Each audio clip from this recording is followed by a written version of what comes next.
তো বন্ধুরা, আশা করি সকলেই ভালো আছো। আজকে আমরা ইন্দোনেশিয়ায় বাস চালাবো।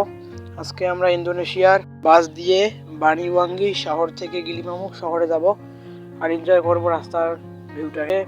মূলত ইন্দোনেশিয়া শহরের রাস্তাঘাট সবকিছুই আমরা এই ভিডিওর মাধ্যমে দেখতে পাবো।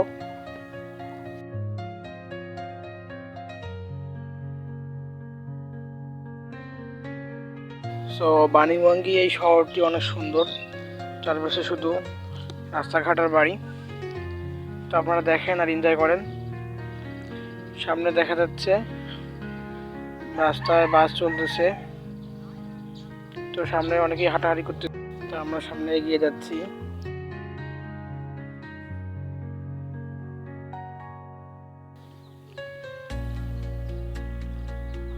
সো ইন্ডিকেটার থেকে জ্বলিয়ে দিয়েছি, তো রাস্তা ফাঁকা পেয়ে চলে এলাম।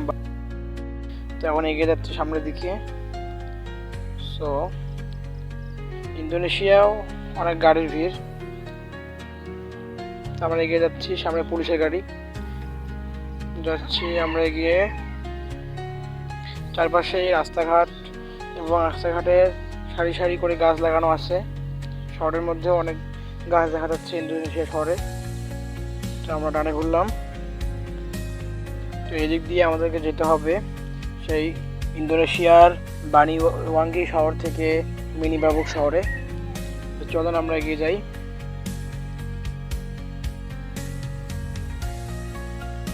তো চারপাশে গাড়ি রয়েছে।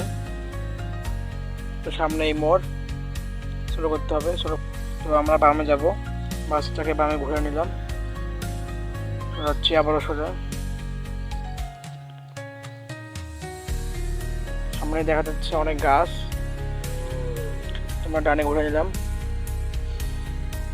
রাস্তায় অনেক গ্যাঞ্জামও আছে, এখানে আমাদেরকে আস্তে আস্তে যেতে হবে। তো এই তো বাড়ি খেয়ে গেছে একদম, দেখে দেবো একটু। যাই হোক, চারপাশটা শান্ত আছে একদম। তো আমাদের সাইড দিয়ে গাড়ি আসতেছে, আমরা যাচ্ছি এই সাইড দিয়ে। ওপাশে একটা রাস্তা, এপাশে একটা রাস্তা। তো রাস্তার মাঝেই সারি সারি করে গাছ লাগানো আছে। এই বিষয়টা অনেক সৌন্দর্য বাড়াইতেছে রাস্তার। তো যাচ্ছি আমরা গিয়ে। চারিপাশে আশেপাশে আমাদের গাড়ি চলতেছে এবং আশেপাশে অনেক বাড়িঘর, দোকানপাট। বাড়িঘরগুলো মনে হয় একই রকম করে যেন করা হয়েছে, সেরকম সুন্দর লাগতেছে। আমরা যাচ্ছি।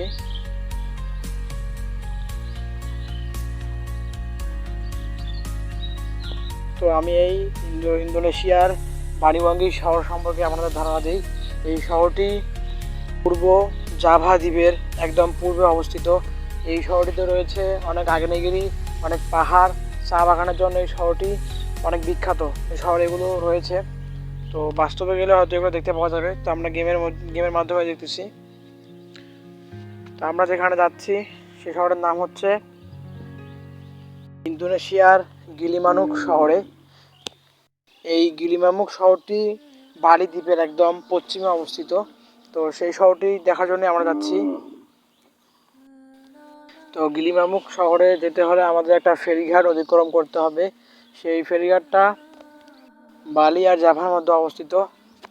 বানিওয়াঙ্গি শহর থেকে ফেরি এসে সেই গিলিমামুখে এসে লেগেছে। তো আমরা সেই ফেরিঘাট অতিক্রম করে যাব। সামনে টোল দিলাম ফেরিতে। তো এখন আমরা যাব।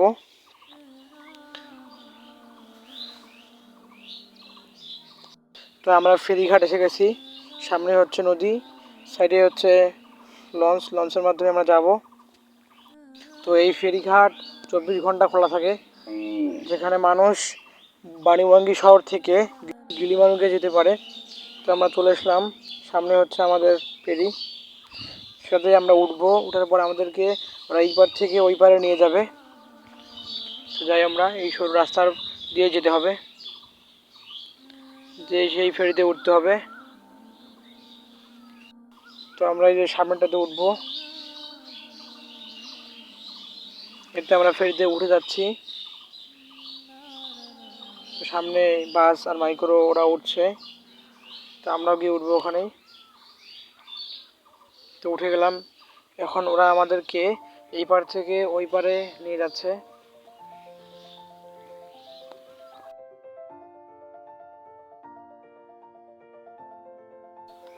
তো আমরা পৌঁছে গেছি এই পারে। তো আমরা এখন এই নামবো। এই তো ফেরি থেকে বের হয়ে যাচ্ছি। তো দেখেন সামনে অনেক সুন্দর নদী দেখা যাচ্ছে। তো এই নদী থেকে বালু উত্তোলন করা হয়। তো আমরা সেই ইন্দোনেশিয়ার ছোট শহর গিলিমানুকে চলে আসলাম। গিলিমানুক মূলত ছোট শহর, এখানে মূলত মানুষ বসবাস করে না, শুধু ফেরি ধরতে আসে। তা আমরা দেখতে আসলাম যে ইন্দোনেশিয়ায় এই গিলিমানুক শহরটি আসলে কীরকম। তো এসে দেখতেছি চারদিকে অনেক গাছপালা রাস্তার ধারে ধারে সারি সারি করে লাগানো আছে, যেটা রাস্তার সৌন্দর্য বাড়িয়েছে। তো এই শহরটির নাম শুনলে মনে হয় এই শহরটি একটি বড় শহর, কিন্তু না, এই শহরটি একটি ছোট শহর যেখানে মানুষের বসবাস নাই বললেই চলে। তো এই গিলিমানুকের যাওয়া থেকে বালি যেতে যত গাড়ি আসে তত এই ফেরিতে আসে, সেজন্য এই শহরটি অনেক বিখ্যাত। ফেরি পার হতে 30 থেকে 40 মিনিট সময় লাগে। এই শহরটির পাশে রয়েছে ওয়েস্ট বার্লি ন্যাশনাল পার্ক, যে বিষয়টি এই শহরটিকে আরও বিখ্যাত করেছে। দেখতে দেখতে আমরা চলে আসলাম আমাদের গন্তব্যস্থলে, সেই গিলিমানুকে। তো বন্ধুরা, আজকের ভিডিও এখানেই শেষ। আশা করি ভিডিওটা আপনাদেরকে ভালো লেগেছে। ভালো লাগলে অবশ্যই কমেন্টে জানাবে। আর হয়তো নেক্সটে কোনো ভিডিও আসবে। তো সেই পর্যন্ত সবাই ভালো থাকো। আল্লাহ হাফেজ।